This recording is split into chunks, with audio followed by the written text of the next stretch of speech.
Boa noite a todos. Vamos iniciar mais um estudo aqui pelo Espiritismo para Todos. Que seja uma noite de bastante estudo, de bastante entendimento, junto com a espiritualidade amiga, com os nossos mentores. Que seja um estudo fraterno, fundamentado no respeito, na amizade, na busca de entendimento. E hoje a gente vai seguir aqui o estudo no item 8, da página 427. Alguém quer ler para nós, por favor? Eu posso ler um pouco, Ju? Por favor, Rô. Obrigada. Tá, vocês estão ouvindo algum barulho ou tá tranquilo? Tá tranquilo. Tá tranquilo. Tá, então dá para ouvir. Item oitavo, né? A duração do castigo está subordinada ao aperfeiçoamento do espírito culpado.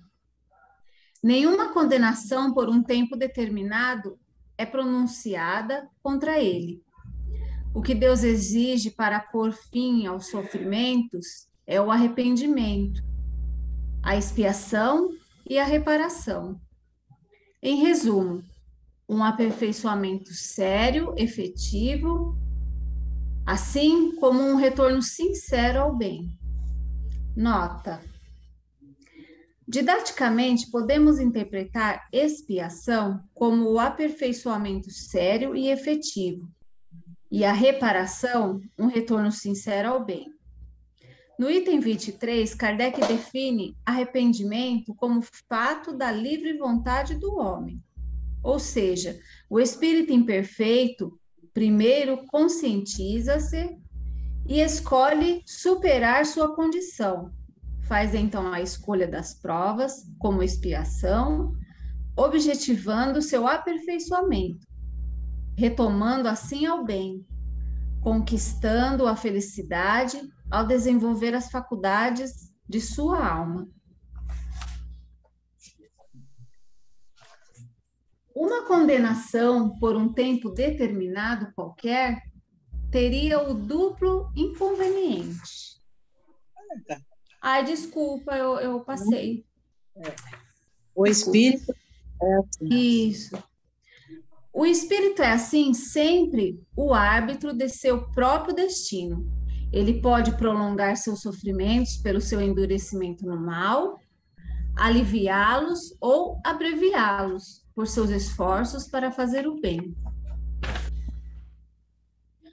Uma condenação por um tempo determinado qualquer teria o duplo inconveniente, ou de continuar a atingir o espírito que se houvesse aperfeiçoado, ou de cessar quando ele ainda estivesse no mal. Deus, que é justo, pune o mal enquanto este existe, e encerra a punição quando o mal não existe mais. Assim se acha confirmada esta expressão: eu não quero a morte do pecador, mas que ele viva, e eu o acusarei, até que ele se arrependa. Nota: se o ímpio faz penitência de todos os pecados que cometeu, se ele guarda todos os meus preceitos e age segundo a equidade e a justiça, ele certamente viverá e não morrerá. Eu não me lembrarei mais das iniquidades que ele tenha cometido. Ele viverá nas obras de justiça que terá feito. Quero eu a morte do ímpio, diz o Senhor Deus. E não quero antes que ele se converta. Retire-se do mau caminho e viva. Ezequiel 18, 21, 23, 33 e 11. É nota de Allan Kardec, esse daqui. Aqui, antes da gente entrar no item 9, lá, né, depois quem quiser pesquisar lá no Livro dos Espíritos, na pergunta 975, os espíritos, né, tem a pergunta, os espíritos inferiores compreendem a felicidade do justo? Olha a resposta, né? Sim, e é isso que os tortura, pois compreendem que estão privados dela por sua própria culpa. Ou seja, é um processo de compreensão do espírito. É por isso que o espírito, liberto da matéria, aspira a uma nova existência corpórea, pois cada existência poderá abreviar, se for bem empregada, a duração desse suplício. É então que ele escolhe as provas que poderão expiar suas culpas. Aí ele coloca, porque ficais sabendo, o espírito sofre por todo o mal que fez, ou do mal que foi causa voluntária. Então, tá, né? Extremamente de acordo com o que ele está colocando aqui, questão do arrependimento, né? Da expiação, como sendo uma escolha de uma prova para que ele possa superar. E assim que ele, né, prova e consegue, né, como ele coloca aqui. E se ele emprega bem essa nova existência, ele supera. Que é o que o Kardec vai explicar aqui, né? Um retorno sério e efetivo. Porque ele conseguiu superar. Alguém quer falar alguma coisa sobre esse item que a gente leu? Não. Não? Não. Porque esse era um entendimento bem equivocado que a gente tinha, né? Então, vamos seguir. Satiro, você trouxe a prova para aplicar? Já que está todo lugar. Ô, Ju, deixa eu te perguntar uma coisa só, porque eu logo vou trocar todas essas edições que eu tenho. Mostra só a capa de qual edição que você tem do Livro dos Espíritos. Eu uso sempre de Herculano. Eu só uso as traduções dele. Eu vou... Tá bom. Porque a minha ainda é da época do... Deixa eu ver. Essa edição só tem papel. Essa edição sua. A gente tentou achar em... Eu achei uma da FESP. Eu achei uma da FESP digital que a Ariane tinha e disponibilizei. Tem uma digital da FESP, do Livro dos Espíritos. Do Herculano tem, sim, disponibilizado. Digital? Não, acho que é o Espiritismo que a gente não achou. Não foi o Livro dos Espíritos. Ah, sim. O que é o Espiritismo. Foi o que é o Espiritismo que a gente não achou em PDF. Tá certo. Tá. Então, assim, só tem a da FEB. Se alguém tiver, por favor, compartilhe. A do Herculano, não tem, eu liguei lá, João. Eu liguei lá e falaram que não tem nada. Não tem? Não tem nem Herculano eu tenho do Evangelho. Os meus todos são do Herculano. Eu vou doar esses outros, é que tem tanta anotação, então eu fico com eles e compro do Herculano. Obrigada, Ju. Imagina. Você vai comprar do Herculano? Vai. Ele abriu uma lojinha no centro espírita dela. Se você já tem uma filial na tua, relaxa. É melhor que o digital, Conde. É melhor que o digital. O da Marisa é melhor que o digital. É espiritual o livro dela. Vem por psicofonia. Ela fala assim, qual é mesmo a pergunta tal? Aí o Herculano lê para ela, no ouvido dela, entendeu? Ai, gente. Cigoi também não perde uma palavra. Não perde uma hoje. Ele perde o amigo, mas não perde a piada. É dos meus. Pode seguir no item 9, por favor. Estando a duração do castigo subordinada ao arrependimento, nota. Kardec está, nesta obra, ressignificando o termo castigo. Na moral heterônoma, ele é o ato do Deus vingativo, que exige a submissão do ser que pecou, e deve ser submetido à punição. Aqui, o castigo é o sofrimento moral, resposta concomitante da lei natural à condição de imperfeição. Portanto, a duração do castigo está condicionada à vontade daquele que sofre, e a autonomia é autonomia moral. Deus não castiga, nem precisa perdoar. Ele espera o inevitável arrependimento, pois todos os espíritos, sem exceção, serão felizes por seu esforço e escolha. Essa é a mais perfeita definição da justiça divina.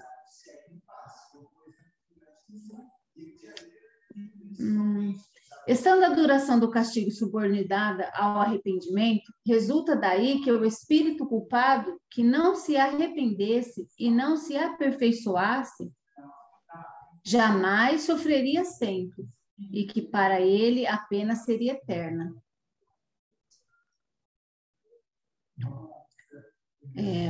A eternidade das penas deve então ser entendida no sentido relativo e não no sentido absoluto. Nota: essa definição de Allan Kardec, presente na obra original, é de importância primordial. A expressão penas eternas, dogma da vingança divina, ganha no Espiritismo seu real sentido, a relatividade, pois se refere a uma ilusão do espírito imperfeito que sofre por sua própria escolha. É a fuga da responsabilidade pela insistência no mau comportamento, que lhe dá a ilusão de um sofrimento eterno, que acabará também por um ato de sua vontade livre.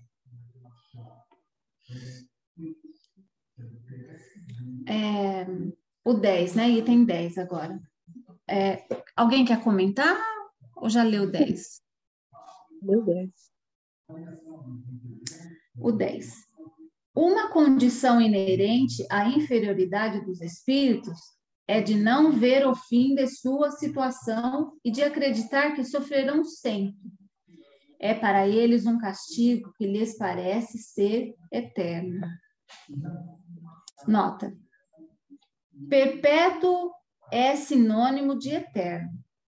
Disse: o limite das neves perpétuas, o gelo eterno dos polos.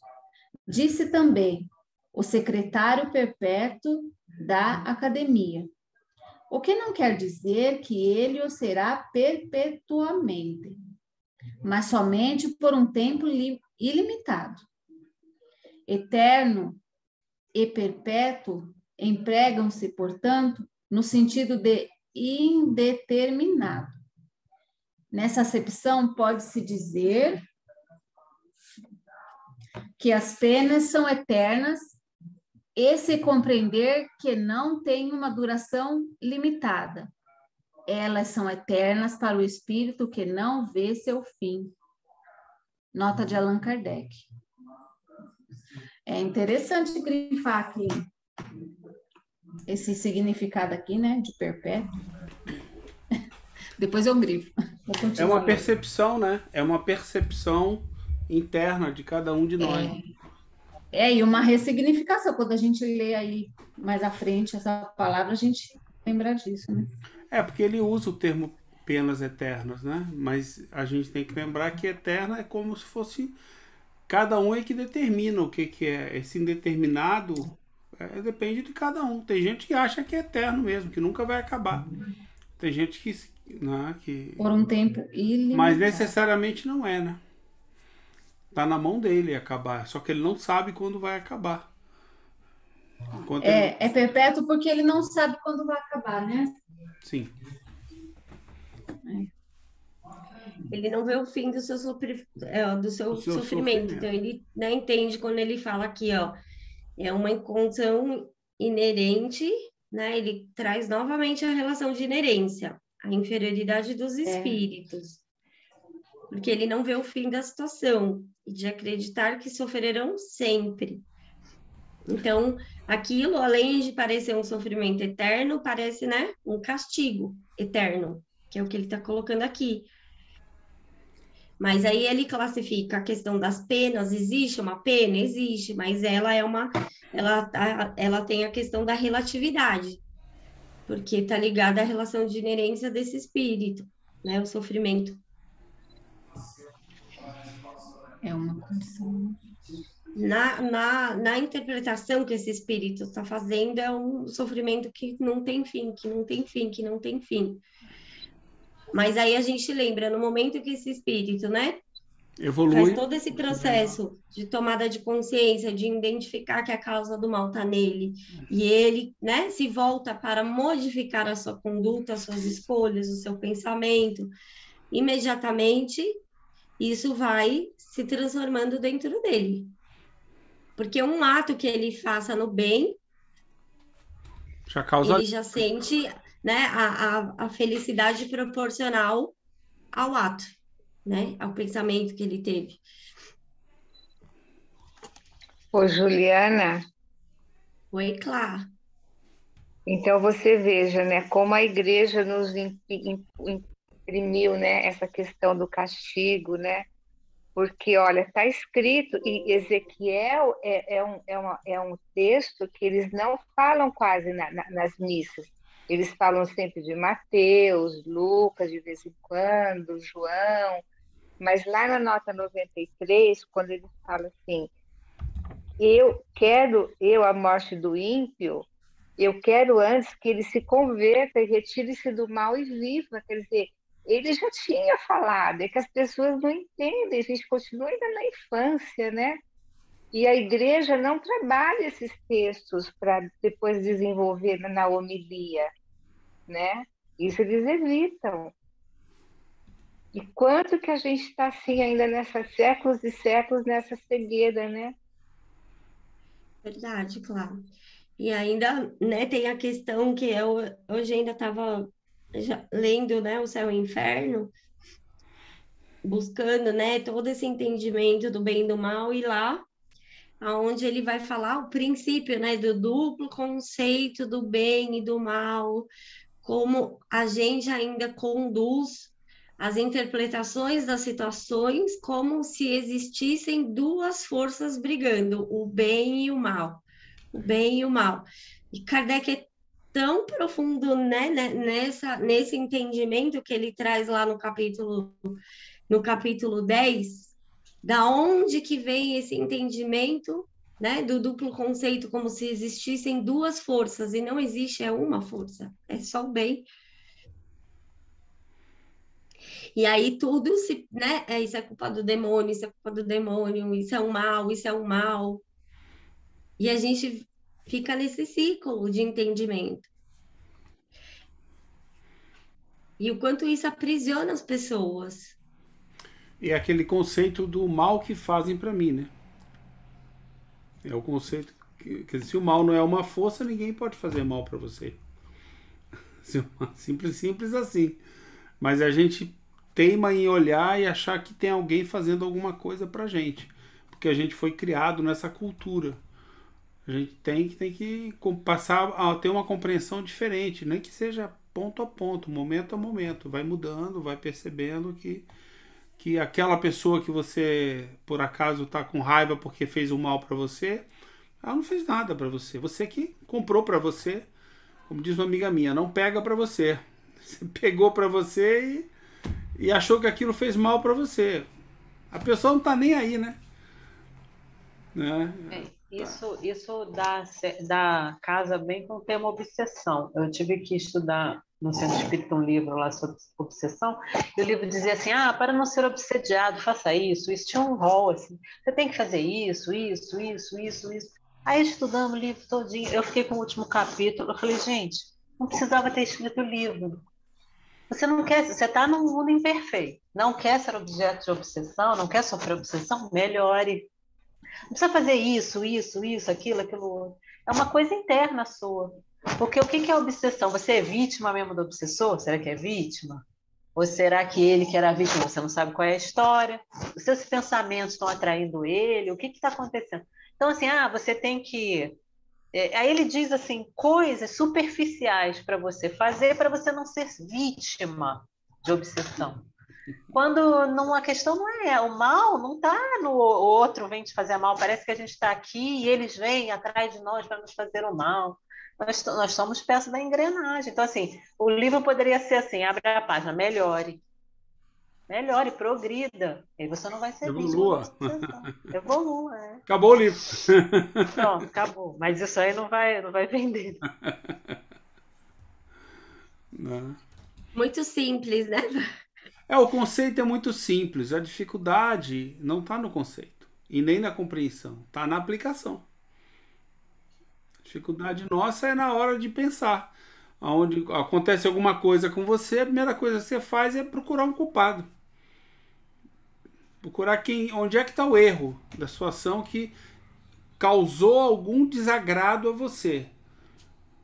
Aí eu estou desagradado porque aí você acha culpa fora. O tempo está muito frio, fulano é feio, a Juliana é chata, alguma coisa assim. Entendeu? Ô, Juliana, essa obsessão compartilhada tá realmente demais, Não, né? é terrível, é terrível. Eu já falei com o É um marido. problema sério mesmo, viu? Pois é, nem vou falar nada. Não, Estou mas só é. levando Mas assim, a minha opinião é essa, que é a dificuldade, entendeu? É a que a gente tem de lidar com o que nos acontece. O primeiro impacto que vem na tua cabeça, o que é? Para pra ver. Dá uma vigiada antes de orar, para você perceber que a primeira coisa que veio. Aconteceu uma coisa que não te agradou, aí o que vem na tua cabeça? a gente O tem mal que... vem de fora. Aí você começa a achar uma causa fora de você. Não tá. Porque a questão é quando você se apega nisso. Então, vamos pegar uma circunstância. Uma pessoa vem e dá um tiro no seu filho. Ele te fez o mal? Ele te fez o bem?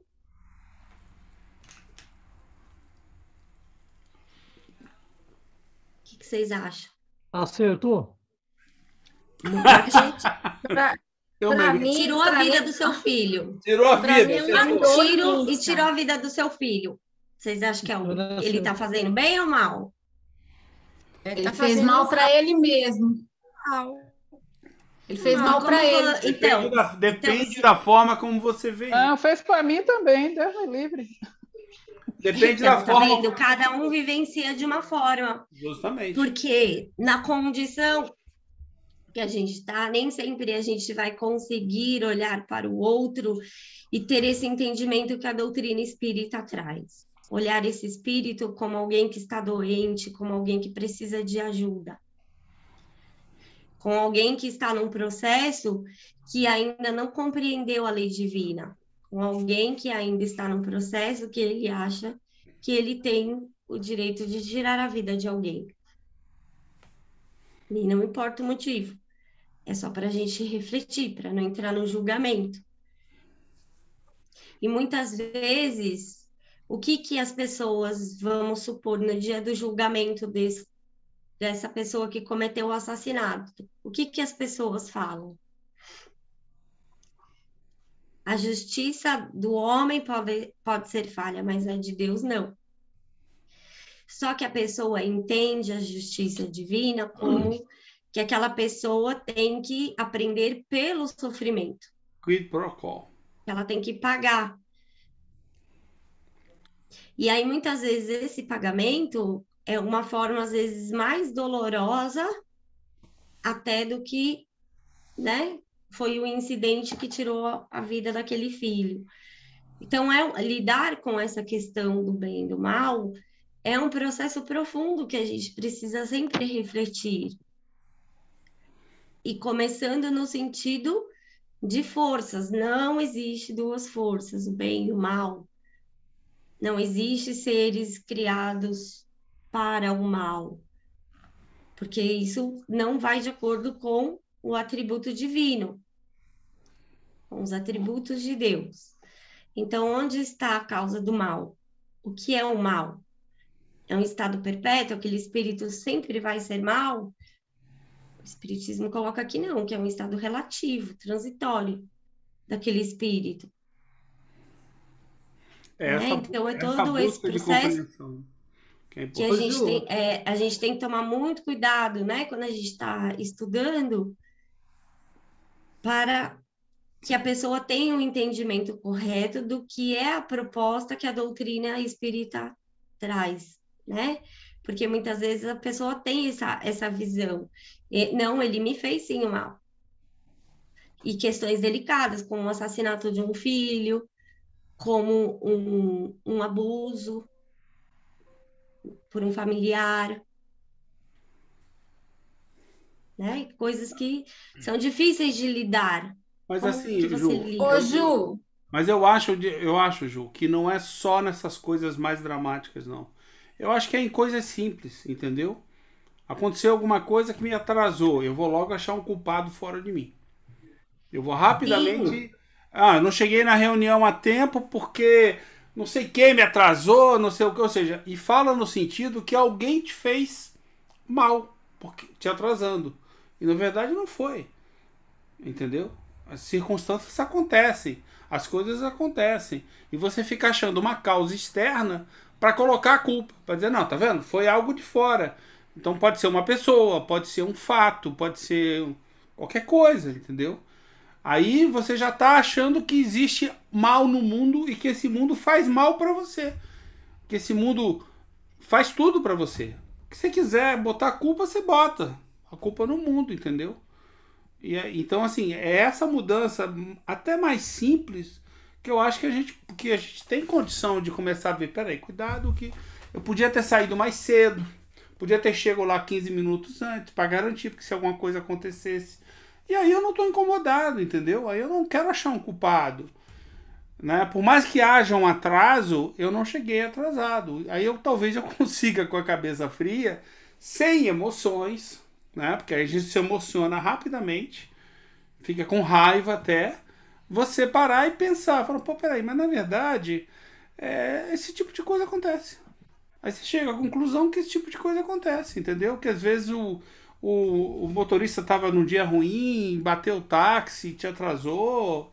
A culpa não é do motorista, entendeu? Do táxi, nem do outro cara que fechou ele. Não precisa achar. A gente devia ter saído mais cedo. Por quê? Porque esse tipo de coisa acontece. Eu não tô no meio do mato onde tem 2 carroças e 3 cavalos. Eu tô no meio de São Paulo, porra. Tem um monte de carro em volta. Eu tô numa cidade que tem engarrafamento. Eu vou pegar um baita do engarrafamento, planejo meia hora, dá 50 minutos naquele dia. Me lasquei. E o erro foi meu. Quer dizer, você sabe, cadê o uso do raciocínio? Voltando para a doutrina, usa o raciocínio. Você não podia ter previsto isso, não precisa ser nenhum médium para prever que pode dar alguma coisa errada. Mas não, é mais fácil você se deixar cair no erro, não se melhorar, e aí você vai falar assim, não, a culpa é de... Aí você escolhe o culpado. Acho que isso é uma coisa mais simples, se você pensar.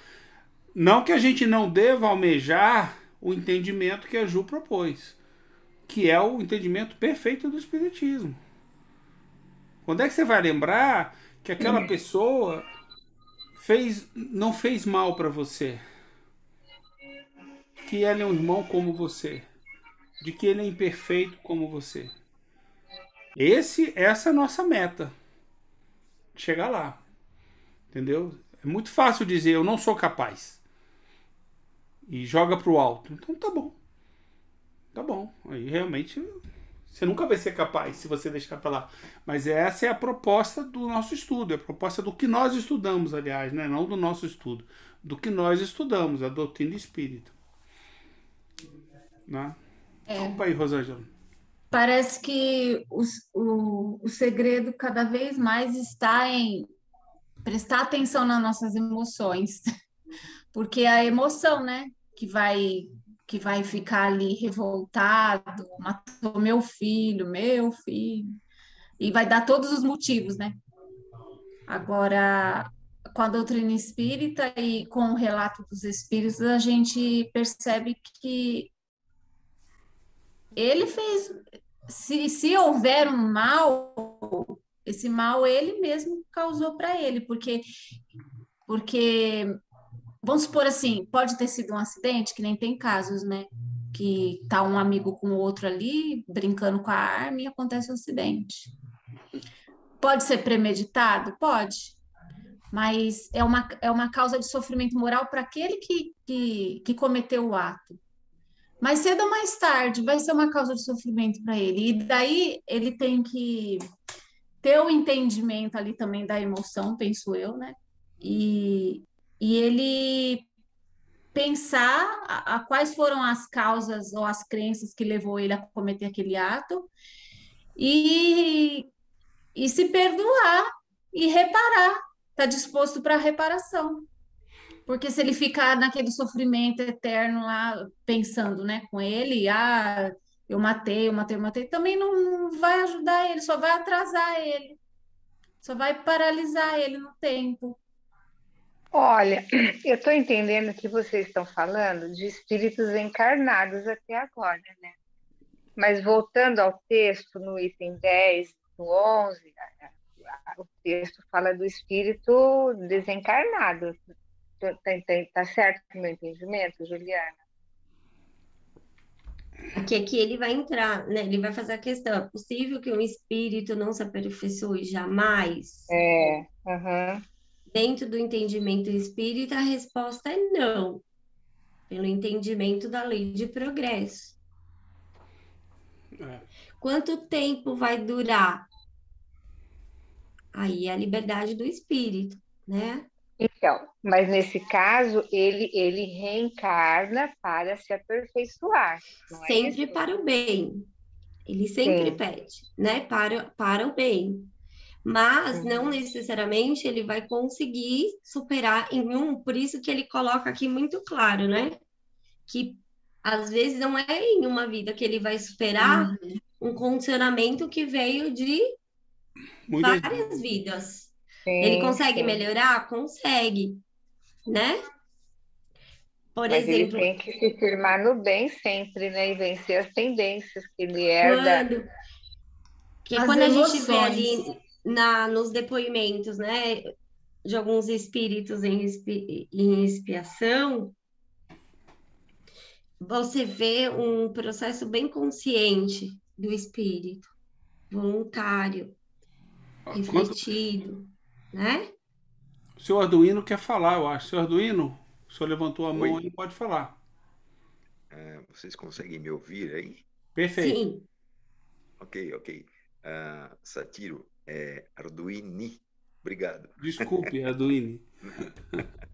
É o seguinte, foi citado dois casos aí, né? Duas situações, uma de tirar a vida do filho e a outra, por exemplo, de chegar atrasado por um problema no trânsito. Mas isso não foi uma coisa boa e não foi o bem. Então, como é que a gente pode classificar isso? Bom, deixa eu tentar ajudar no meu pensamento geral. É o seguinte: quando a gente olha para fora, tem duas causas imediatas que eu sempre procuro olhar. Primeiro, a Rosângela citou uma. A gente, por algum motivo, se envolve emocionalmente com aquela situação.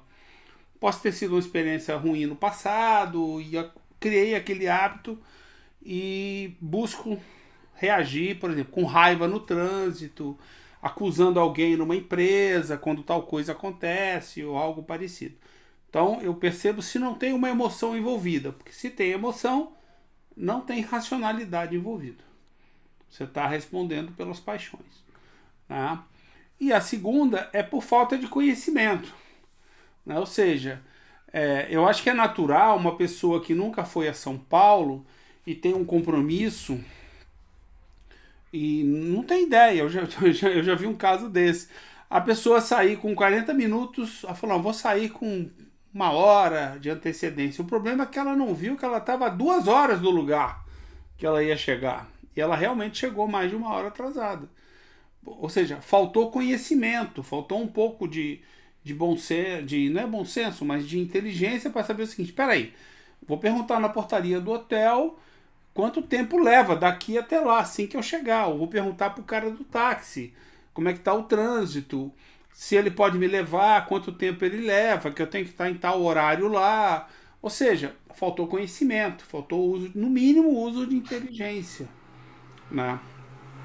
Porque se você tivesse feito isso, o problema do atraso não teria ocorrido.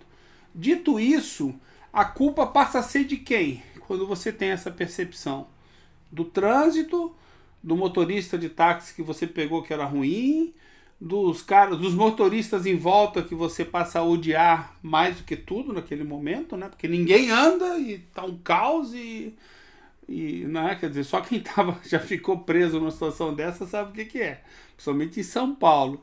Ou seja, a gente tem uma tendência heterônoma de botar a culpa fora da gente. Dizer, olha, a culpa... E você chega lá já se justificando, viu? Né? E justificativa, explicação não resolve o problema. O mal já foi feito, entre aspas, né? Você chegou atrasado. Aí você tira a culpa de você e coloca no outro. Esse é um ato muito fácil de se fazer. Só que ao tirar a culpa de você, você da próxima vez vai agir da mesma maneira. Você continua agindo sem usar, ou usando a emoção, ou usando falta de conhecimento. E você sempre chega atrasado. Gozado que é sempre culpa dos outros. Né? Quer dizer, eu vi uma vez de um instrutor, e é verdade, eu já passei por uma situação dessa. Fala assim, tô cansado de ouvir vendedor dizer que não chegou em tempo na reunião porque furou um pneu. Amigo, deixa o carro, pega um táxi e vai. Que aí você não chega na hora. Você queria ir para a reunião? Você chega na hora, encosta o carro em algum lugar, tranca o carro, entra, depois você volta e troca o pneu. Essa é a coisa mais simples, mais óbvia de se fazer. O teu objetivo não é chegar lá para ser atendido pelo cliente no horário que foi marcado? Então tudo tem solução. Agora a solução está onde? Está dentro de você. Mesmo nas situações mais simples. Então quando eu estou fazendo bem, eu estou fazendo o melhor dentro do que eu acho. O melhor é eu conseguir chegar nesse lugar, digamos, hipoteticamente, seja lá por que motivo for, no horário, porque senão a pessoa não vai estar lá me esperando mais. O melhor é o que eu tenho que fazer. Eu vou lá e faço aquilo, sem achar culpado fora. Porque quando você acha culpado fora, normalmente você não faz. E se você correr para a paixão, piorou, você já está descontrolado, já não está nem mais pensando. A minha visão prática, seu Arduino, é bem essa, entendeu? Ou seja, a gente tem que se habituar, que eu brinco sempre, vigiar e orar. Vigiar é o seguinte, observa o comportamento que você está tendo naquele momento. Esse comportamento é o melhor comportamento para você fazer o que você se propôs a fazer? Né? Opa! Voltei. Esse comportamento é o melhor comportamento para você fazer o que você se propôs a fazer? Ou você estava torcendo para isso acontecer, ou você tá nem aí para o efeito final? O que está rolando? Entendeu? Porque achar culpado fora é a coisa mais fácil que existe. Todos nós sabemos disso. Arrumar desculpa, explicação e justificativa é moleza. Fazer é que é o complicado. E eu acho que a dificuldade hoje, eu percebo isso hoje. A minha dificuldade está no seguinte, às vezes eu me proponho a fazer algo que eu não quero fazer. Cadê o conhece-te a ti mesmo? Eu não quero fazer isso, mas eu me proponho a fazer. Aí eu vou fazer mal feito, né? No final eu não quero fazer por algum motivo. Então eu tenho que entender o que eu quero fazer. Saber o que eu quero fazer. Né? Para fazer conscientemente. Lembra? Não adianta você fazer o bem inconscientemente, não resolve nada. Então alguém me mandar fazer dessa maneira, eu obedeço, mas eu não sei por que eu estou fazendo. Eu tenho que fazer conscientemente aquele ato que eu tenho. Não sei se eu ajudei o senhor a entender um pouco mais ou piorei. É que a minha ideia é, falando-se, por exemplo, bem e mal, não é? Não existe a força do mal, existe o bem. E eu não consegui entender o bem dentro dessas situações.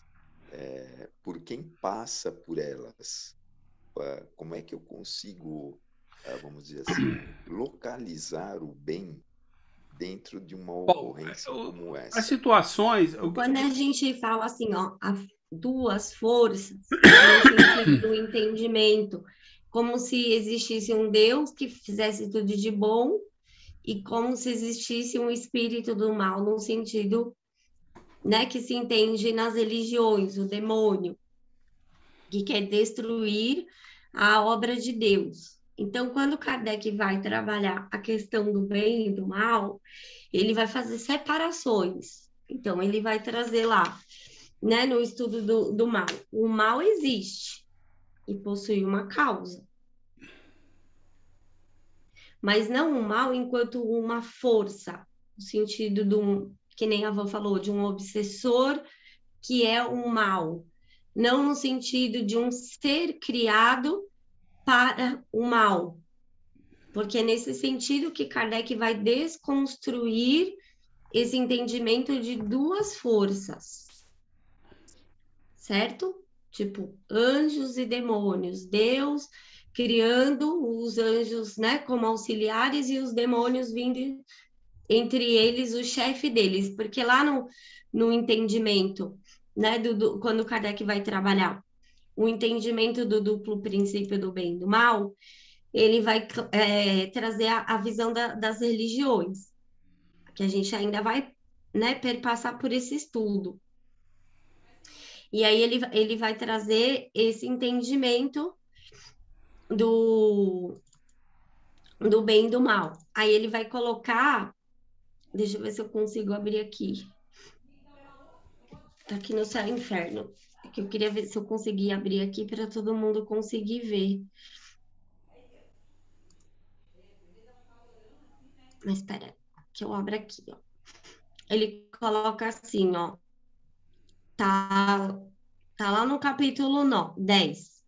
Durante longos séculos e sob diversos nomes, o princípio duplo do bem e do mal foi a base de todas as crenças religiosas, sendo personificado nas figuras de Ahura Mazda e Arimã entre os persas, e de Jeová e Satã entre os hebreus. Entretanto, como qualquer soberano deve ser auxiliado por ministros, todas as religiões admitiram agentes secundários, os gênios bons ou maus.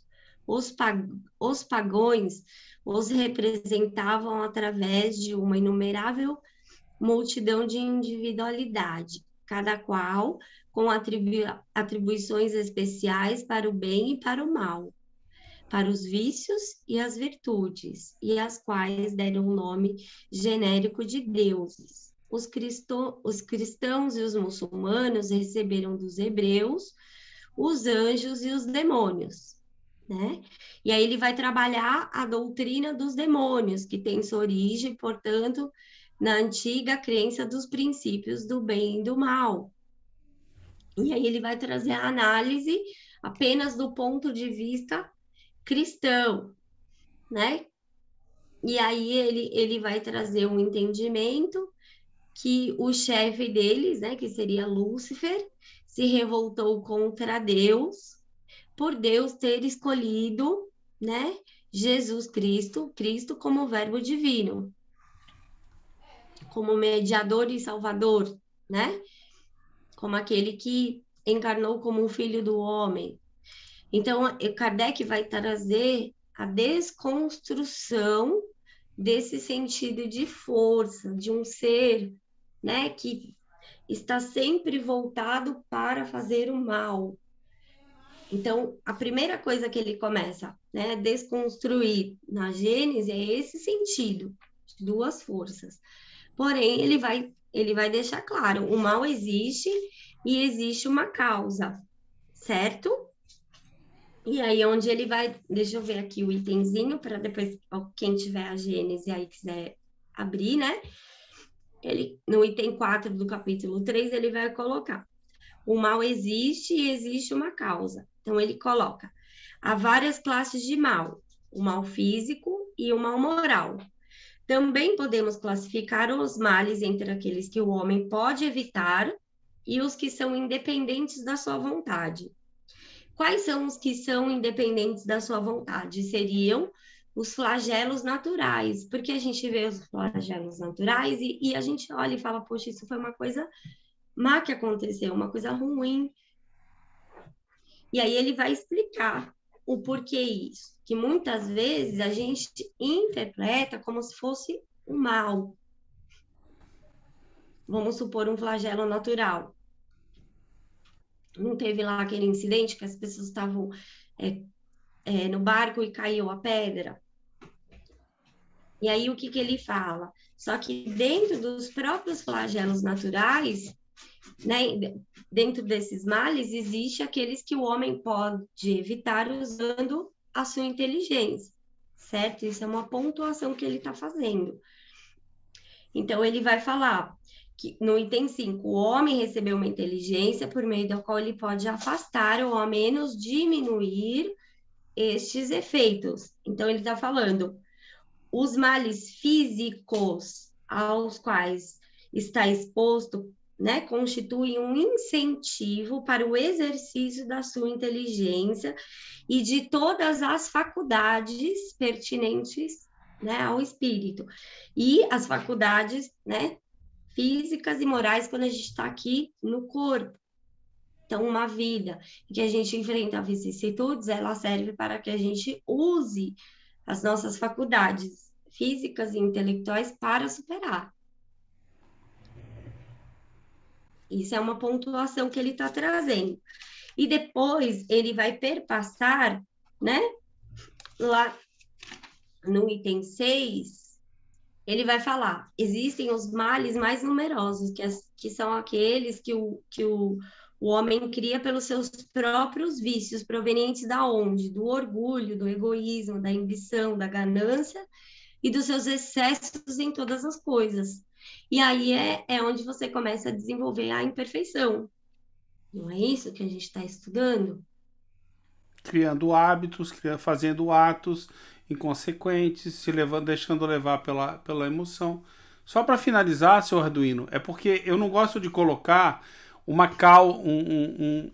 um efeito no final, mas dá para colocar milhões de efeitos. Eu posso estar atrasando para pegar um avião que vai me levar a um amigo que está falecendo.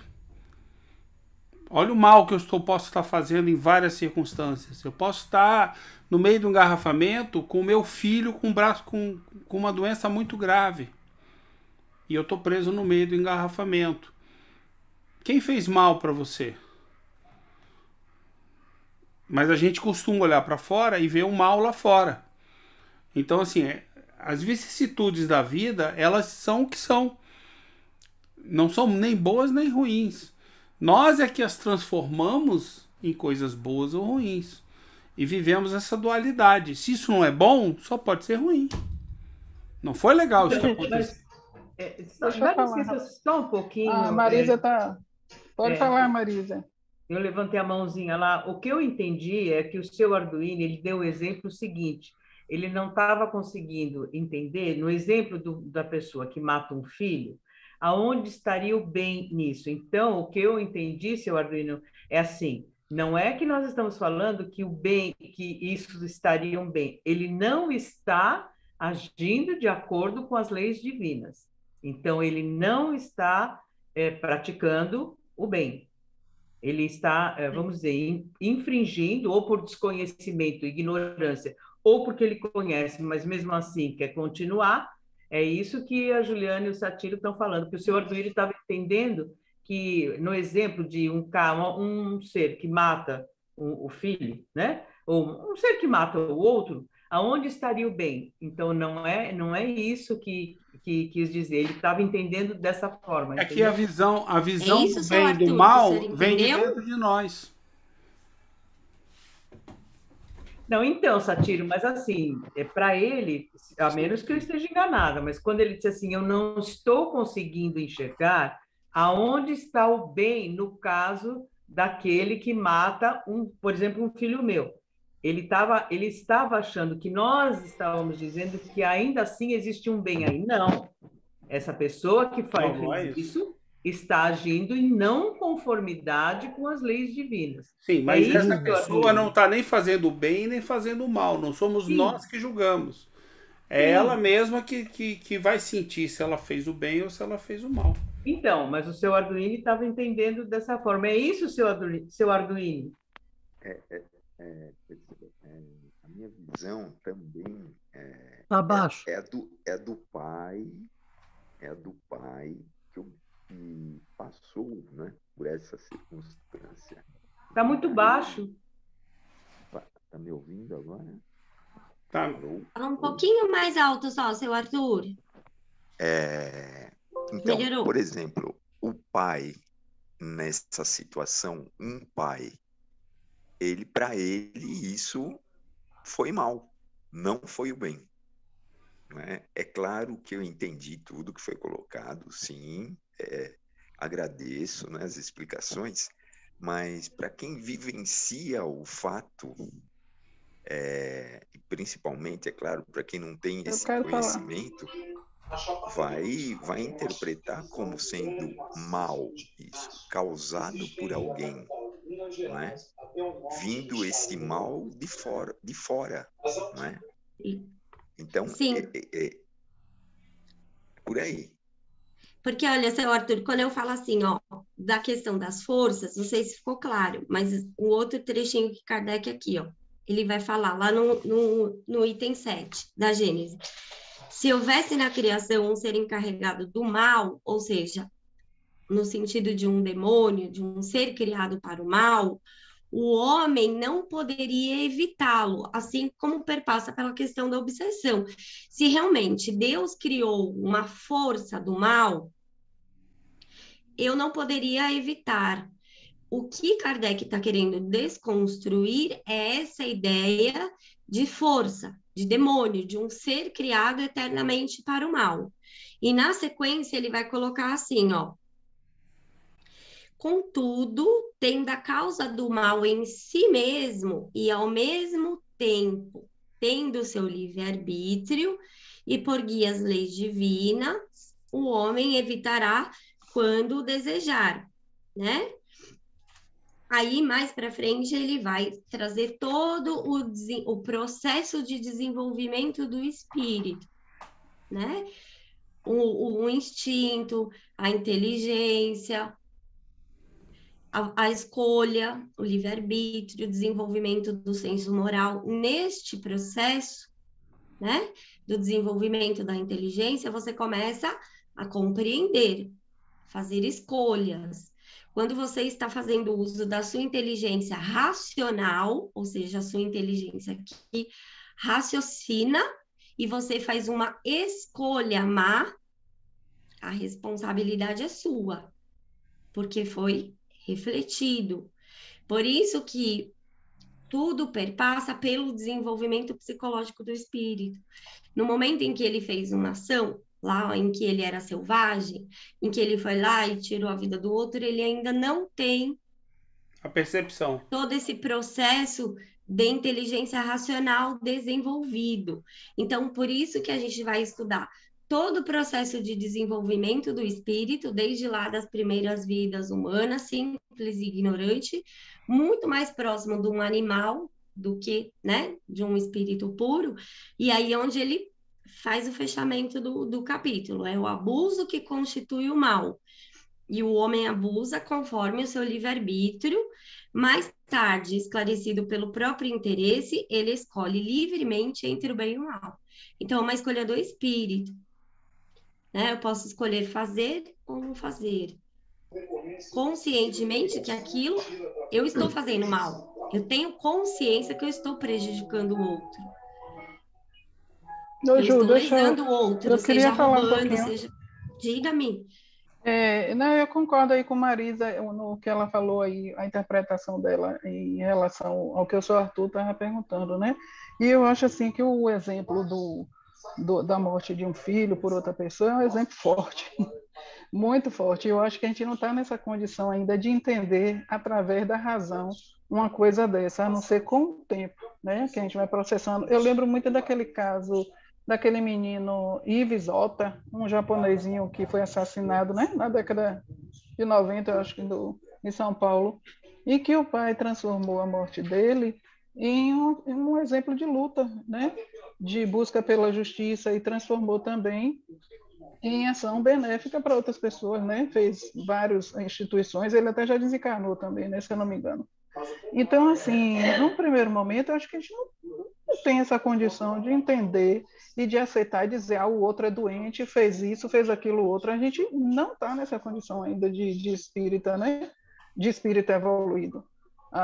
Eu digo isso porque eu já vi situações no centro de que pessoas perderam pai, mãe ou filho, e que chega e diz, não tem que fazer isso não, bora para frente, bola para frente. Foi tipo assim, planejamento reencarnatório, e ele tinha que fazer essa passagem agora.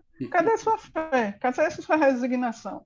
Não, a gente usa muito a razão e usa muito sentimento, né? Mas a gente não usa os dois em equilíbrio, né, Ju? Você que é melhor do que eu para falar isso. Então, Então mas a gente é muito falar mais para movido. você, falar para a pessoa isso é a heteronomia. Aceite, Isso. porque é uma determinação de Deus. É isso aí. Percebe? Sim. A gente não pode fazer uma inferência dessa numa situação. Vamos pegar, né? Porque eu uso uma situação, porque isso faz com que a gente pare e reflita. O problema não é a gente ser capaz de fazer hoje. O problema é o que é a doutrina. É isso que a gente está estudando. Sim. O problema, Mas a gente estuda a doutrina para aplicar no nosso dia a dia. Claro, mas você não vai doutrina. aplicar Então, por amanhã tudo da doutrina. Não, lógico, não. E assim, o seu exemplo que você deu, eu concordo também, Satiro, que a gente tem que se esforçar para fazer o melhor. Não é justificativa minha de eu ter uma reunião 9 horas da manhã e sair 20 para as 9. É porque às vezes eu falei uma reunião porque é uma coisa leve, mas é que eu falei, se você quiser, eu boto Dois drama. extremos. Você tá com teu Dois filho extremos. no carro, com os duas pernas quebradas, os dois braços quebrados, berrando, Ave Maria, Deus. e você tá no engarrafamento. Não, você tá no engarrafamento. Eu já passei por isso. Eu também já passei uma situação parecida. Entendeu? E aí você tá ali e você acha que vai chegar em 15 minutos e leva 1 hora para chegar.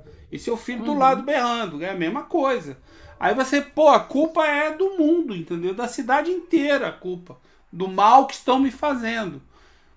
Mas não há mal nisso, entendeu? As vicissitudes da vida, quer dizer, o mal, é que a gente tem que parar de jogar o mal e o bem para fora. E trazer para dentro da alma da gente. Para a psicologia da nossa alma. Como a gente pensa, como a gente faz, o que a gente compreende, como a gente age em função do que a gente pensa. Kardec trabalha isso direto. É esse o ponto que Kardec quer trabalhar. Entendeu? E assim, só colocando aqui, sim, tudo que está aqui falado é de espírito. Mas nós somos o quê? E quando eu durmo de noite, eu sou o quê? Eu mesmo encarnado, eu continuo sendo espírito. Do mesmo jeito de quando eu não tiver mais corpo. E depois eu vou ter corpo, depois eu não vou ter, depois eu vou... milhares de vezes. Ou seja, essa regra ela não para de funcionar porque eu encarnei. Ela continua valendo para o espírito, para tudo que eu faço. Fala, Satiro, eu acho que é o seguinte, o exemplo que nem ela falou, né, que a gente pegou um exemplo forte, né, que é um exemplo que mexe no eu individual de cada um, né? E o grande problema, o X da questão é o seguinte, é que nós somos, né, temos a expectativa de sermos seres racionais, mas ainda não temos o domínio do racional em nós.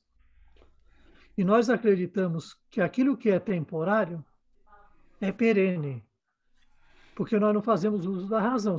Se nós dominássemos e a razão nos dominasse, essas coisas não abalariam nós. Mas o problema é que nós somos levados pela emoção em vez de pela razão. Nós estamos nessa fase evolutiva ainda. Agora, se você pegar e fizer força de pensamento, já começa a ler. Por isso que tem os atributos de Deus. Se é soberanamente justo e bom, nada pode ter sido criado por ele mal, ou nada ele poderia ter criado que criasse algo perenemente mal. Né? Ou seja, a criatura que ele criou não poderia fazer um mal perene, mas logicamente que poderia fazer um mal temporário. E esse mal temporário nasce do quê? Nasce Do da apego, sua falta de conhecimento, não, da sua falta de conhecimento, da sua falta de aprendizado. E do apego, porque quando um animal pega e mata o outro para comer, ele não está fazendo mal, ele está seguindo o instinto. Ele não está pensando em prejudicar, ele está pensando em garantir a existência dele, porque ele não enxerga a perenidade enquanto espírito, porque ele não tem consciência ainda dele, de si. O ser humano também, nas primeiras encarnações, o que ele vai fazer? Ele vai ser mais instintivo que o resto. E muitas vezes ele vai fazer uma coisa que é má, sem conhecimento que aquilo é mal. E muitas coisas boas, sem conhecimento que está fazendo bem também. Ou seja, para ele, isso não pesa. Ah, ele fez o bem, mas não tem valor nenhum, porque ele fez de uma forma instintiva. Ah, mas ele fez o mal, também não tem valor nenhum, porque ele não tinha consciência do que ele estava fazendo. Você só faz o mal quando você tem consciência que não era para fazer daquela forma. Você tinha uma outra escolha. A partir daí, você faz o mal por escolha. Que o mal é escolha. O mal não é ignorância, o mal é escolha. Quando você faz sabendo que aquilo é errado. Antes não é mal. Antes faz parte do aprendizado. Você vai pela tentativa, você faz o erro, mas você não tem noção se aquilo é bom ou mal. Né? Então é isso que nós temos de ver. A dúvida é, quando é pessoal, por quê? Porque nós ainda não somos dominados pela razão. A gente perde um filho, não precisa ser um assassinato. Se a gente perde um filho por qualquer motivo, até a gente aceitar, não é? Não precisa ser assassinato. Pode ser uma doença, pode ser um atropelamento, pode ser qualquer coisa. Uma até a gente fatalidade aceitar, qualquer. Uma fatalidade qualquer. E aí a gente vai falar, isso é injusto. Eu estou sendo castigado. A gente coloca a culpa externa. Até em Deus. E às vezes, até em Deus. Então, e não existe culpa. É algo natural. Nós estamos encarnados e a tendência de todos é que vai desencarnar. Como vai ser? Por que vai ser desse jeito? Vai antes do teu pai ou não? Não sei. Vai escolher. Então, vamos pegar lá a bomba atômica que jogou lá. Quantos foram? Todos aqueles lá tinham de pagar a dívida. Todos que estavam naquela cidade, Nagasaki e Hiroshima, tinham de pagar. Todos eram culpados e tinham de fazer um resgate, tinham de sofrer a bomba atômica. O resgate, o famoso resgate. Não, é assim porque tem alguns que sobreviveram. Foi até pior, porque ficaram com doenças. Então, quer dizer, por que a gente não acredita que tem certas coisas que são escolhas de outrem e nós estávamos lá por acaso? Tem coisas que são por acaso, nós estamos falando do mundo da matéria. A longo tempo, dentro do planejamento espiritual, não existe acaso. Mas num espaço de tempo determinado, num determinado quadro evolutivo, existe o acaso. O acaso é uma decisão de alguém que vai repercutir em você. E outra, você nem sabe quem é que te fez isso. Sabe aquele tiro acidental? O cara tinha intenção de dar um tiro em você? Você não. Já foi acidental. O cara que jogou a bomba atômica, você sabia qual era o estrago que ele ia fazer? Então, muita gente tende a aceitar certas coisas que faz parte. Mas por que Deus permitiu que foi assim? Não. Deus nos deu livre-arbítrio para nós construirmos a nossa escola de aprendizado, nós como um todo. E muitas vezes um outro vai tomar uma decisão, vai te atrapalhar, mas vai te atrapalhar temporariamente. Você nem sabe quem fez isso. Você desencarna, volta e pronto, segue. Justamente. Você imaginou se todo mundo que desencarnou em Hiroshima fica com bronca? Meu Deus, quanto japonês brabo. Né? Não tem. E outra, quantas vezes isso já aconteceu na história? Hoje em dia está havendo um distanciamento, né? Que algum vai falar é muito mais cruel, mas é um distanciamento. Antigamente a gente pegava uma espada, no fio da espada a centímetros de nós, a gente fazia isso abertamente. Hoje a gente ainda faz a distância apertando um botão. vai chegar um determinado momento que você já não vai ter como fazer isso, porque sua consciência não vai deixar. Aí o que é? Você já começou a ser dominado pela razão. Não é levado pelas paixões. Mas quando vai ser isso? Não sei. Agora a gente Vai tem que depender aceitar de o cada seguinte, um. porque senão nós vamos cair naquela coisa do Marquês de Sade. O Marquês de Sade tinha alguns escritos dele que eram muito fortes contra os clérigos. Né? Que ele falava assim, como é que eu vou acreditar numa religião onde o Pai, o Deus, mandou seu filho predileto para ser sacrificado como um animal? E os padres para responder para o Marquês de Sade? Como é que vai responder para o Marquês de Sade uma coisa? Ele está certo. O que é que o Marquês de Sade perturba tudo? Né? Que a gente fala, era um depravado. Não era um depravado. Ele, pegando o exemplo maior da religião, ele fala, o outro é um simples objeto de satisfação do meu egoísmo. É isso que ele trabalhou nos textos dele. É verdade. O ser humano virando objeto do outro. Então ele faz uma crítica muito pesada. Então é difícil a gente saber por quê. Porque ele estava retratando uma época em que predominava isso. E hoje ainda tem isso. Ainda né? que fosse toda aquela... Né? Os duelos. O que os duelos eram? Quem ia para o duelo sabendo que ia perder? Você ia lá porque você ia matar o outro. Não é? E é um nobre, é um duelo. Tanto é que o duelo, por exemplo... A gente precisa pensar, né, que a gente está estudando o céu e o inferno, certo? A justiça divina. Então, por que eu falei, seu Arthur, a questão das forças? Porque é exatamente isso que Kardec vai desconstruir. O que o dogma diz?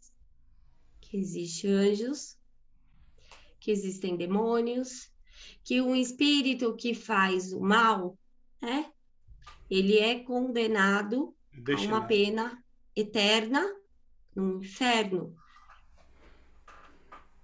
E aquele que será, né, escolhido no dia do juízo final, vão ser restituídos, né, os corpos, e esse sofrimento para o espírito seria um sofrimento material.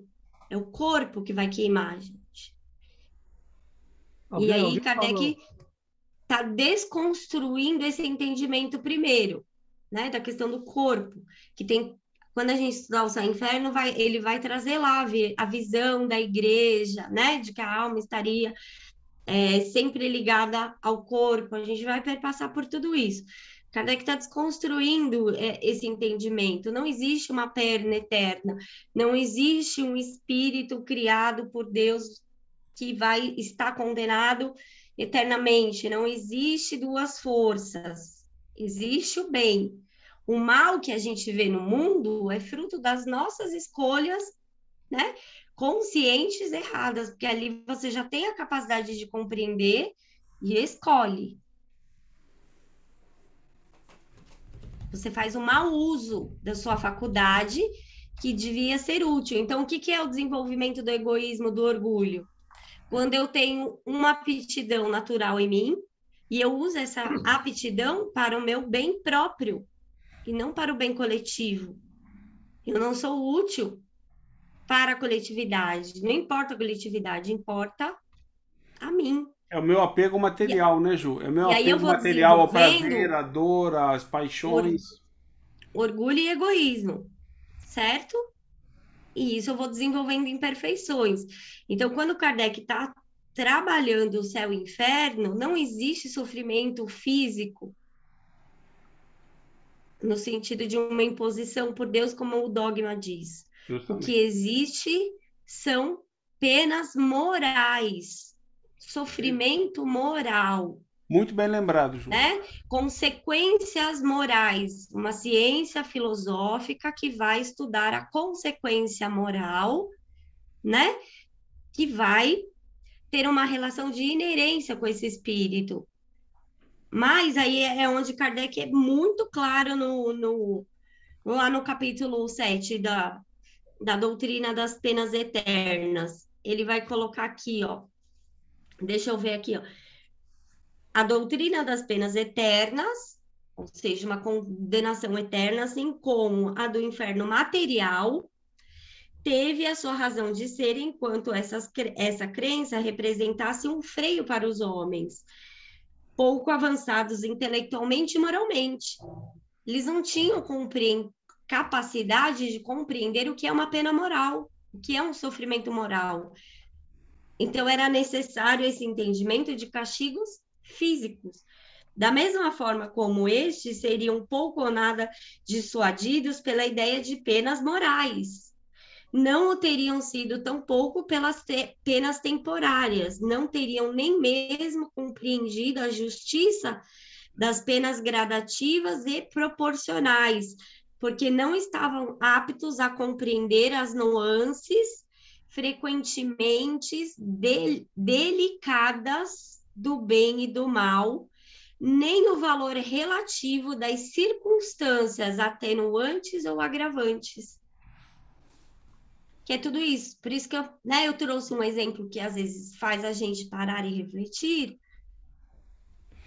Mas a gente está falando... Na situação, na circunstância. Então, foi acidental? Não foi? Eu tinha um entendimento? Não tinha?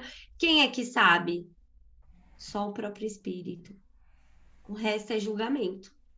Porque é só ele, dentro dele, que sabe a condição que ele está, como que foi o processo dele naquela circunstância.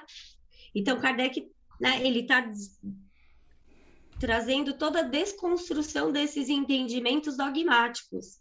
E aí ele vai trazer a questão das penas morais, penas gradativas e proporcionais e penas temporárias. Porque o mal é um estado relativo, não é perpétuo. O sofrimento, ele não é físico, ele é moral. E ele é inerente à imperfeição, que foi o que a gente estudou na semana passada. Mas isso vai clarear. Diga, Clara. Não, desculpa interromper. Não, porque assim, a questão dele foi tão simples e a Marisa captou, o Conde já super explicou. Então, assim, é uma coisa, acho que penso que é uma coisa mais cartesiana. Supondo que o seu Arthur tivesse passado por uma situação dessa ou parecida, nada do que Kardec fala nessa literatura, para ele o consola, entendeu?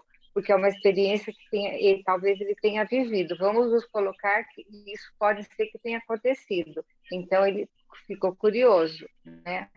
Então, assim, ó, acho que a gente teria que, assim, ó, e partir para o fim dessa questão, já assim, ó, abarcando o que a Marisa falou, o que o Conde falou, né? E foi um exemplo muito pesado mesmo, e tocamos lá para o livro, porque senão vai acabar o dia, a noite, e a gente... Então, mas, Clarice, se ele passou, é uma inferência sua que está deduzindo que ele passou. A gente não sabe, você que está inferindo. E a gente está trazendo o esclarecimento de tudo isso, porque são princípios extremamente importantes da doutrina espírita e que precisam ser bem compreendidos por nós. Por isso que a gente está se a gente, né, enquanto espírita, que está no trabalho de estudo, a gente não se dá o trabalho de entender e buscar um entendimento, não tem propósito da gente estar aqui estudando, porque tudo que a gente está falando aqui, e principalmente as partes que a gente, né, buscou ler e trazer, são exatamente fidedignas ao que o Kardec trouxe. Eu discordo quando você fala que nada do que o Espiritismo traz em termos, né, da teoria, que não consola ninguém. Porque a própria questão, né, da perpetuidade das relações, da pluralidade das existências, e a própria questão, né, do Cristo que foi colocado, que é o maior exemplo, que não importa o que aconteça com a carne, o que importa é o espírito. Se a gente está apegado às questões da matéria, a questão está em nós. Então, eu vejo o espiritismo como o total consolador, assim como Kardec classifica o espiritismo, como está lá no primeiro capítulo da Gênese. O espiritismo é o consolador, porque ele traz o entendimento de todas as vicissitudes que nós passamos na vida.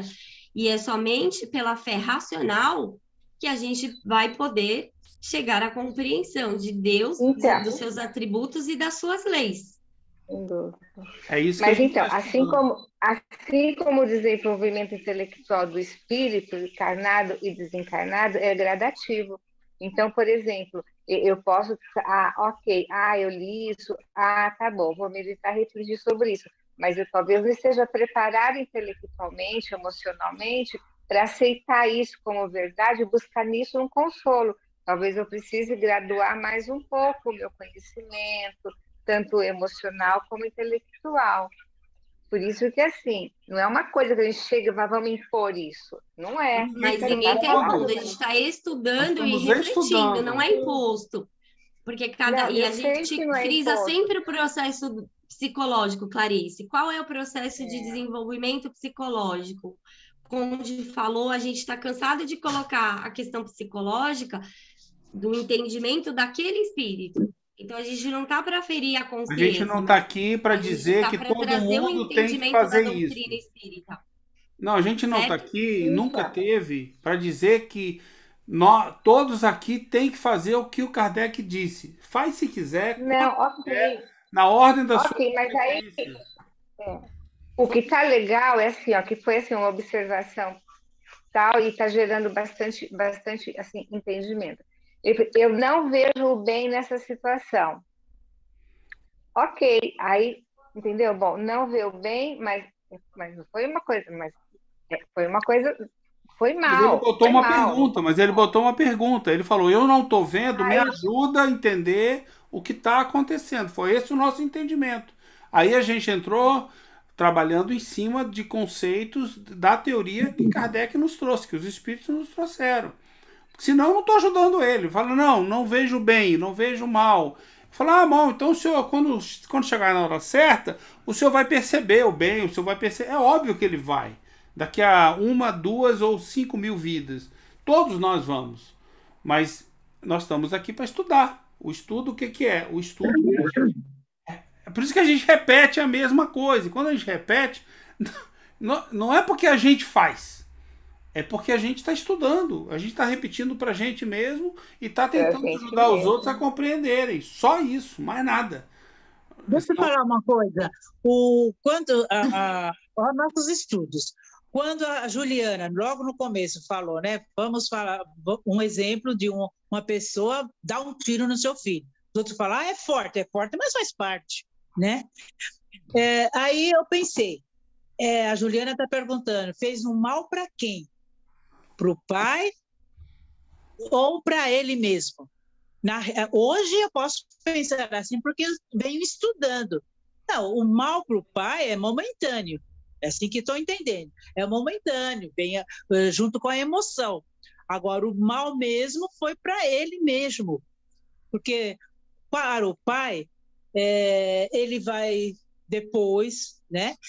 Ele vai atrás da razão, atrás de conhecimento, atrás da compreensão. Então, ele vai ver que não foi um mal para ele, foi um mal para a pessoa que deu o tiro no filho dele. Mas isso através de muitos conhecimentos. Eu só estou pensando dessa forma porque eu estou conhecendo um pouco.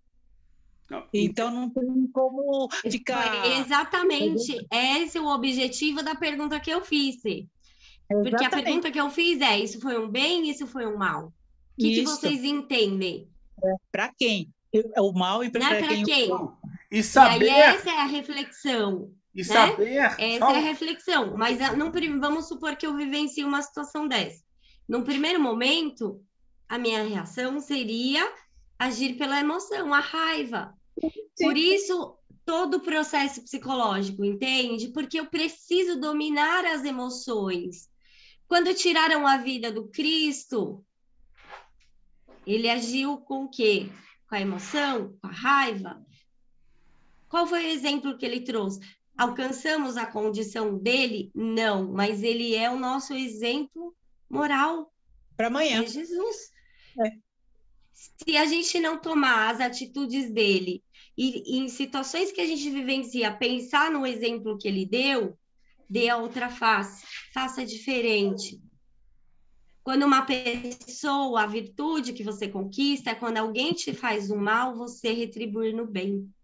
Né? Tem um depoimento que a gente vai perpassar, que a gente estudou na semana passada, dos espíritos felizes. Qual foi a lição dele?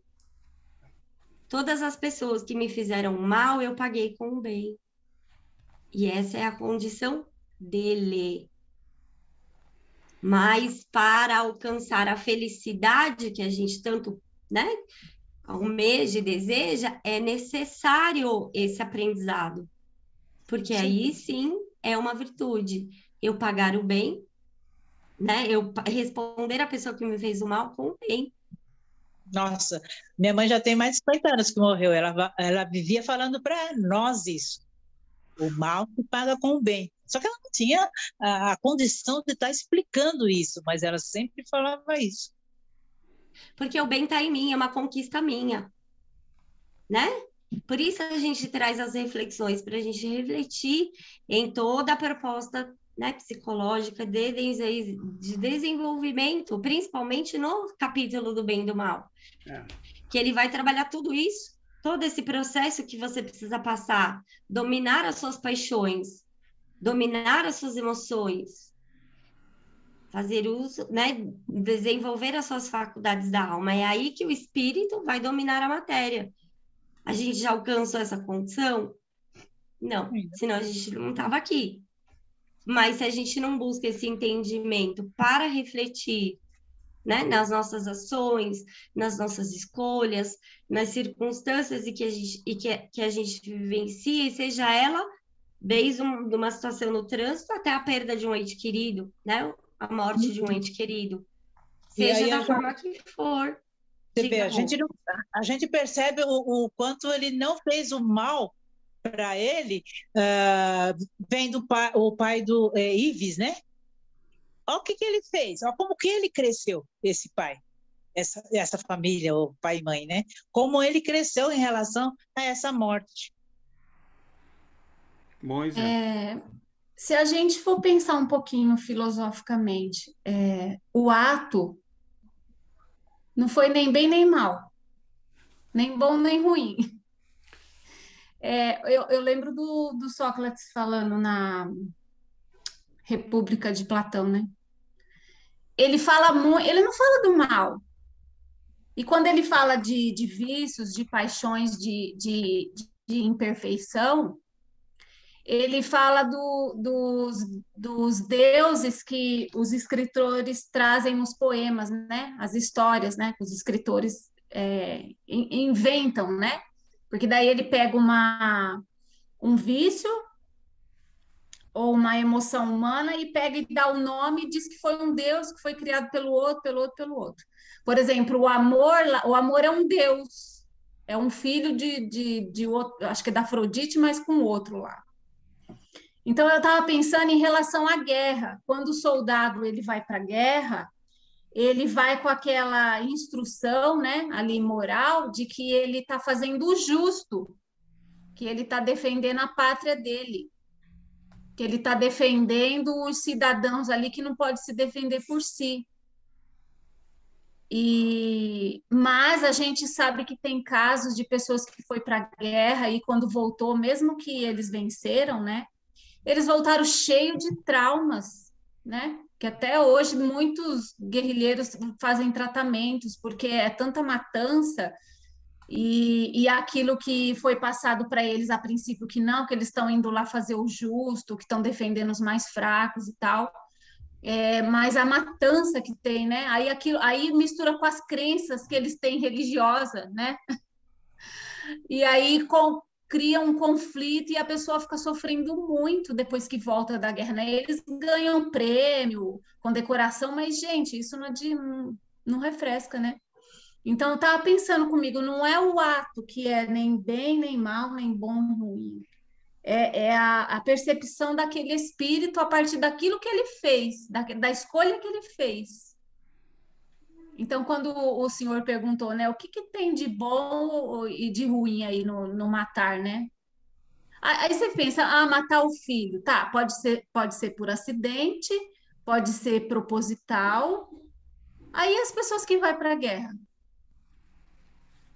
elas não estão matando nem por acidente e penso eu que nem proposital. Elas estão ali imbuídas de um senso de justiça, de proteção para os outros, né? A gente vê nessa guerra que está acontecendo agora da Rússia com a Ucrânia. Diz que tem soldados da Rússia que se entregaram e dizem que se arrepende de ter ido lutar essa guerra, que essa guerra não é deles, eles não concordam com isso. Mas diz que vai ter que responder perante a Ucrânia, eles vão responder, né? Perante a justiça lá deles, eles vão responder. Então, eu acho que é isso aí. É quando a Ju falou, que o Kardec falando, né, do bem e do mal, o mal que a gente observa na natureza, né? Que nem a Ju deu o exemplo do acidente que aconteceu lá da rocha que cedeu. Também não tem ali nem bem nem mal naquela rocha que cedeu ali, que caiu em cima do barco. É o entendimento daquela pessoa que vai ter daquela rocha que caiu em cima dela. Como é que ela vai interpretar aquilo? Ela vai começar a culpar os outros, falar por que a pessoa não me avisou que a rocha ia cair? Ou ela vai tomar para ela e vai pensar como que é natural, faz parte da natureza as coisas cederem, e ela vai aceitar, né? E vai ficar em paz. Aí a gente pode perpassar. Ou ela vai se revoltar, ali tem né? a questão aí ela vai se revoltar com a justiça local, que não avisou, que não sei o quê. Então, ali tem outras questões, Rô, porque tem a questão da perícia, né? Que deveria ter sido feita. Aí cada um tem que buscar moralmente o seu grau de responsabilidade. Não é de culpa, né? Cada um buscar o seu grau de responsabilidade para que seja justo, né? Quando o Sátiro fala, é para a gente olhar para dentro, né? E o Jung, ele fala uma frase que eu gosto muito. Quando eu olho, quem olha para fora, sonha. Quem olha para dentro, desperta. Porque eu não posso mudar o outro. Meu objetivo é melhorar a mim mesmo. Então, é olhar para mim, né? E quando eu olho e falo, puxa, aquela situação ali é errada, aquilo que aquela pessoa fez é o mal, quem tem consciência disso? Eu. Então, eu já estou pronta para, naquela circunstância, agir corretamente, agir no bem. Mas eu não tenho como inferir a condição do outro. Por isso que Jesus disse, não julgueis para não ser julgados. Se eu exigir do outro a condição que eu já alcancei, não tem como, é impossível. Entendeu? Ô, Ju, e daí coloca-se no lugar do outro. O que você quer para você, né? O que você quer para o outro é o que você quer para você. Um breve relato. Eu tive que ir para um evento em São Paulo e deixei meus filhos com a moça que cuidava, né? Aconteceu um acidente com a minha filha e ela não conseguiu me avisar, então eu só soube quando eu abri o portão de casa e entrei, e daí ela veio me receber desesperada, chorando, falando que a minha filha tinha acontecido um acidente, e qual foi o impulso que eu tive, gente? Ela é mãe também. Qual foi o impulso que eu tive? De sentimento, não foi de emoção. O impulso que eu tive foi de sentimento. Daí eu abracei ela e falei para ela, calma, calma. Daí ela falou, ela se machucou, ela não conseguia dizer a parte. Daí eu falei para ela assim, ela não conseguia dizer, né? Eu falei, foi na cabeça? Aí ela, não sei o que, calma, se não foi na cabeça, o resto a gente conserta. Qualquer outra parte do corpo a gente conserta. Mas mesmo que fosse um acidente fatal, ela é mãe e eu estava sentindo a dor dela de ter sido, de estar presente no momento do acidente. Imagina a dor dela, gente. A dor dela, a minha nem chega perto. Então, eu me solidarizei. Você queira para o outro o que você quer para você. Então, eu não agi pela emoção, mas em vários outros momentos eu acho pela emoção, e tem pessoas que agem pela emoção, porque todos nós, né, Rô? Às vezes, né? Antes da Ju, nós tem que agir mais pelo sentimento e menos pela emoção. Antes da Ju encerrar, né? Quem vai encerrar? Deixa eu só fazer uma colocação minha. Na minha opinião, boa parte do que a gente está estudando e vai estudar no Céu e Inferno passa pela questão do bem e do mal. Quer dizer, para mim está muito claro isso. que passa pela questão da psicologia da alma. Então, todas as nossas discussões vão girar inevitavelmente sobre situações que aconteceram conosco, na matéria, mas não sobre os resultados dela, e sim sobre os efeitos que elas causam em nós. Para que a gente possa oportunizar o outro e a gente mesmo, ao falar, ao narrar, ao criar, citar uma situação, né, como a Ju fez, a gente, como é que eu sinto e como é que eu raciocino, são as duas coisas. Se você está sentindo mais que raciocinando, você tem o estudo para te apoiar a buscar o raciocínio. Isso não vai acontecer amanhã nem depois de amanhã. Isso vai demorar. E não há cobrança de ninguém, a não ser de você mesmo em relação a isso. E essa é a discussão.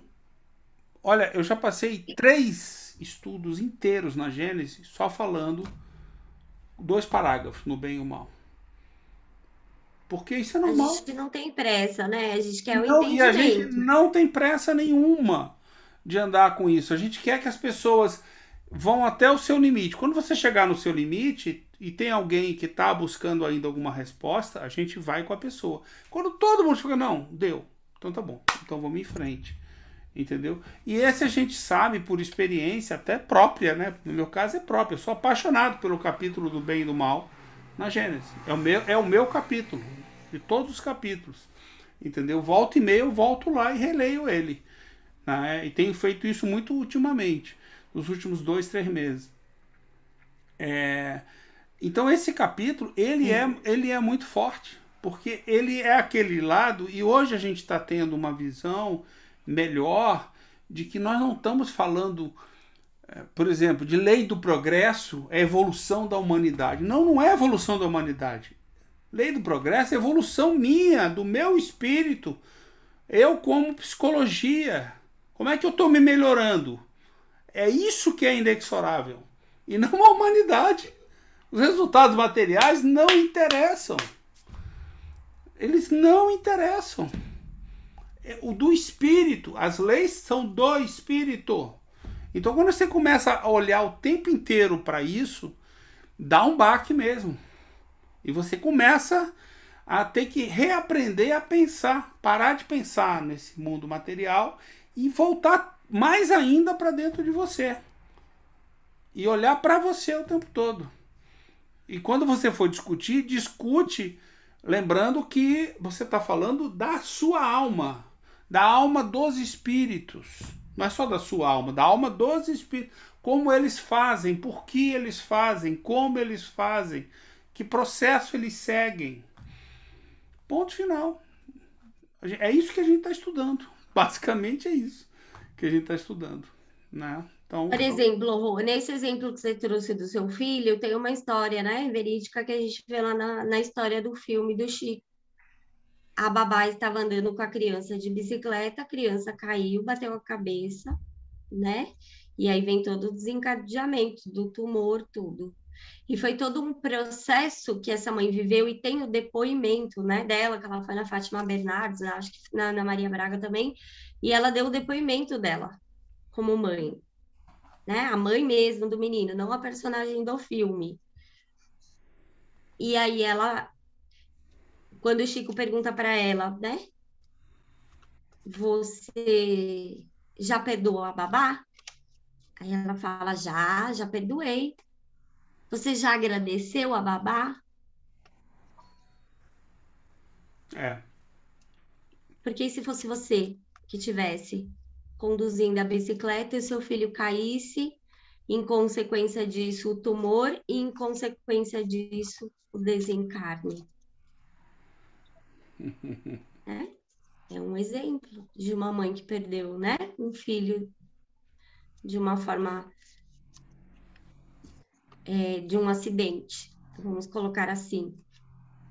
E como o espiritismo não consola essa mãe, quando ela mesma fala, né, eu estava lá, entrou um médium, né, que ele tinha a vidência, e esse médium não me conhecia, chegou depois e ele falou, seu filho é o próximo que vai passar a mensagem. Ela falou, como você sabe? Ele falou, porque ele vem aqui o tempo todo te abraçar. E a carta, né? Como não consola? Como não consola? Você saber que seu filho está vivo, que ele está bem e que o amor de vocês é perpétuo, que este vínculo afetivo, né, não morre. É que é só um período de distanciamento. Isso traz serenidade, paz no coração dessa mãe, traz entendimento. E é isso que a gente, né, tá em busca. E a doutrina espírita nos traz, mas traz através do estudo, da compreensão verdadeira Isso mesmo. da proposta espírita, né? Escrita por Kardec e pelos espíritos. E é isso, pessoal. Já são 15 para as 9. Sati vai matar a gente hoje. Eu não, vou não, estou tranquilo, eu gosto. Então, obrigada pelo estudo de hoje. A Muito gente bom, se vê obrigado, na terça-feira que vem. As perguntas do seu Arthur Obrigada, são muito Arthur. boas. Obrigada. São sempre boas as Seu, perguntas. seu Arthur Danadinho contribuiu muito. Pois é, ele faz as perguntas boas. É. Então, Tchau tá para todos. Tchau, viu? Boa gente. noite. Boa noite. bom. Boa noite a todos, Até irmão. sábado. Abraço a todos.